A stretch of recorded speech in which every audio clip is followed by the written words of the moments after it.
A staggering 51% of Ghanaians think that should the current administration do not live up to expectation in terms of governance and its leadership, in terms of how the country is going to turn out, they prefer to be under a military regime. I don't know if this is supposed to be called a fortunate or an unfortunate situation. The latest report from Afrobarometer has 51% Ghanaians looking for military sort of intervention. How did we get here? How weak has our democracy gotten to? And what is actually being the motivation for these Ghanaians in hoping that should John Mahama-led government do not live up to its expectation, then military rulership is supposed to be an option. And it will shock you to know the demographics of this particular research. We all do know that Afrobarometer is an African research body that is non-biased, non-political, and they actually based on their research topics on human behavior and social development. And coming up to this day, mainly on the back of the popularity of Burkinabe President Ibrahim Traore and the projection of the media or the media expansion he's getting, as well as how he's dealing with international bodies and also trying to win of Burkina Faso out of the hands of the French colonial masters, and some other developmental projects that have been recorded or probably seen in the social media. I've not been to Burkina Faso, but then there's so much support for Ibrahim Traore in Burkina Faso. And mind you, on the 7th of January 2025, during the inauguration of His Excellency President John Dramani Mahama, His Excellency Ibrahim Traore was invited. And from morning to the point where His Excellency Traore had to come and then pay homage or show his respect to the president-elect or the president sworn in as a then, when he was mentioned, we all saw the raw. If you haven't watched it, you can find it out. It's everywhere on social media. So much raw in the stance that it was so surprising and so shocking. Ibrahim Traore also showed a very humble, personality by taking off his cap to greet the Vice President, Professor Jenano Pokuachman, which most Ghanaians that I have had interactions with saw as a pleasant thing, very respectful, and had a very good discussion with the president, and also spent some time with the president for other discussions or discourse. He was one of the first visits of the president. And we see so much of Ibrahim Traore on the social media, and so therefore his governance has become sort of an attractive commodity on the social media, to be precise. This is how the research went. Afrobarometer spoke to over 25,000 Ghanaians from all across the country. And then, out of the 25 Ghanaians, 51% preferred the military rulership. Right.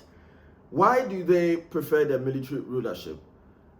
In the Fourth Republic, we've been in the Fourth Republic for 3 decades and counting now, and things are moving on fairly slowly in terms of how Guineans would want to be treated.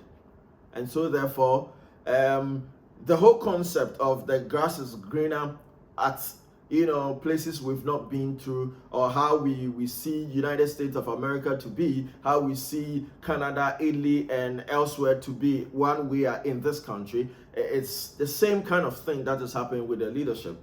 Probably, yes, Ibrahim Traore is doing great I do not have the facts, but then at least the social media is reporting his great prowess. He's standing up to world leaders, and the foiling of new coup d'etats or new takeovers of the Burkina Faso. Him trying to take contracts from other places and making sure it benefits the people of Burkina Faso, and all of these issues. At least what he has done has martyred him as the second Thomas Sankara of his country. And definitely it might be working great for the people of Burkina Faso if you take a look at the numbers or the physical development and stuff. About 11% more Ghanaians. That was 2022 when the last report was out. About 40% of Ghanaians called for a military rulership if John Dramani Mahama's, no, I beg your pardon, if Nana Akufo-Addo's government failed to make sure that it redeemed Ghana's economy and bring development to Ghana, and also ensures that Ghanaians are feeling, the kind of economy they are looking to feel. Ghanaians are looking to have low taxes. They are looking to have cheap food or cheap commodity on the market. Ghanaians are looking to have access to hospitals, access to education system. Ghanaians are looking to be able to get jobs, and also the system is supposed to be innovative to ensure that young businesses are being promoted. I mean, in Ghana right now, for a young person to be able to be granted loan or aid to even start up a business is going to be a very difficult thing. And when you even have the money to plant into the economy, the economical changes is definitely going to eat up that money out there. Some people are doing great, others are doing so well, but then majority of the youth in the country are unable to compete with the system, because the system is actually in a race that surpass the distance and the capacity of youth starting something in the country. And unfortunately, the economy is not also able to provide equivalent job to consume even the graduates, not to talk of persons who have not been to school. And the difficulty of trying to set up businesses have also called for this one. The migration status or standards or numbers under the past administration was so dire that so many people left this particular country under certain circumstances they are even regretting as of now. People were paying hundreds of thousands of dollars to be able to make it out of this particular country, to the tune I witnessed some persons trying to move through the Southern American zone to be able to enter the United States or Canada, paying plane tickets near $10,000 from the Ghana airport, because there are no flights and people are moving through all sorts of corridors to ensure people are walking through all sorts of forest and other areas, desert and other stuff, just to leave the harsh economic nature of the country. And all of this in accumulation garnered 11% of people or population of Ghanaians who do think that the military rulership would have done better. Like in 1981, when Flight Lieutenant Jerry John Rawlings came to the realms of power through military, orchestration, and had from there, moved the country into a democratic dispensation. And many people have been calling on the name of Flight Lieutenant Jerry John Rawlings when things get difficult on the media space, when serial callers or Ghanaians are talking and they are making reference to the former president. People talk like, oh, I mean, if we do have President Rawlings, these things might not be happening or won't be happening. And, sometimes you need to, pay attention to what they're saying, because sometimes, I mean, I was not there to actually experience it. A majority of the people, according to the Afrobarometer survey, went also there to that regard. In 1966, that's where we had our first coup d'etat in this particular country. Ousting our first president, His Excellency Dr. Kwame Nkrumah, to that regard. We had a series of military, interventions from that point up until the 76, when we were trying to get back to our kind of democratic dispensation. It didn't stand again, and more military rulership came in until 1981, 31st December, when the Flight Lieutenant General John Rawlings, who was able to hold the country under his military grinds and up until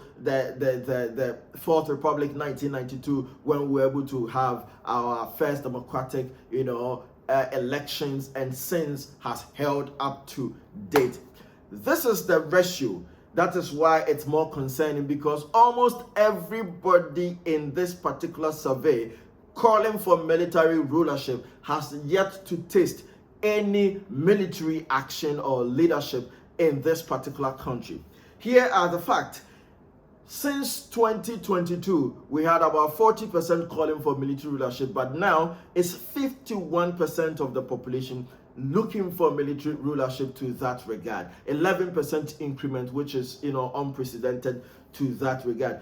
52% of all the people that spoke in this year's or the latest Afrobarometer survey, 52% that went in for the military rulership are persons of 18 to 25 years. 18 to 25 years, meaning that in the years of the last coup d'etat in the history of this particular country, which is 1981, 31st December, none of these persons were born. None of them were born. And so, therefore, they couldn't understand how the military rule had gone. And my question or my opinion here is that because the Afrobarometer did not show whether these people are persons educated deeply in the history of this particular country. So 18 to 25 years of age, making 52% of the total persons that are calling or is calling for military leadership in this particular country. Also, a whooping 56% of all the people they spoke with fall within the ages of 26 and 35 years. Still, this group of persons do not know what it is a military rulership is in practice, because none of us were there. Anybody currently 34 years, 35 years was born in 1989 and 1990. So it is interesting that majority of the people who went there during the military days want us to return to military days. Is it because military rulership in Assimi Goita in Mali, that of Niger, and that of Burkina Faso is gradually becoming so attractive that we want to taste it? And this is the group of the population in this country that consumes social media the most. This is the population that is seeking jobs the most. This is the population that is looking for innovations desperately. This is the population that any form of changes in the economy is affecting so badly. And this group of population has always been the group that has been used as foot soldiers to any kind of routing in any country at all. And this is very dangerous, or it is in a huge volatile to the peace and a huge threat, so to speak, to democracy.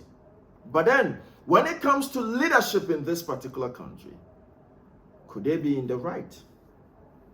53% of the people who spoke and called for military rulership were males, as well as a whooping 48% were female, calling for military rulership. Has it gone that bad that dictatorship has become attractive than democracy?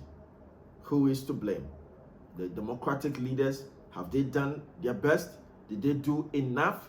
Is their best enough? Could they do better? Can His Excellency John Dramani Mahama save the situation? These are questions. My name is Mubarak Ishmael. This is MI4 Studios. Do subscribe and leave a comment with us. Thank you for watching.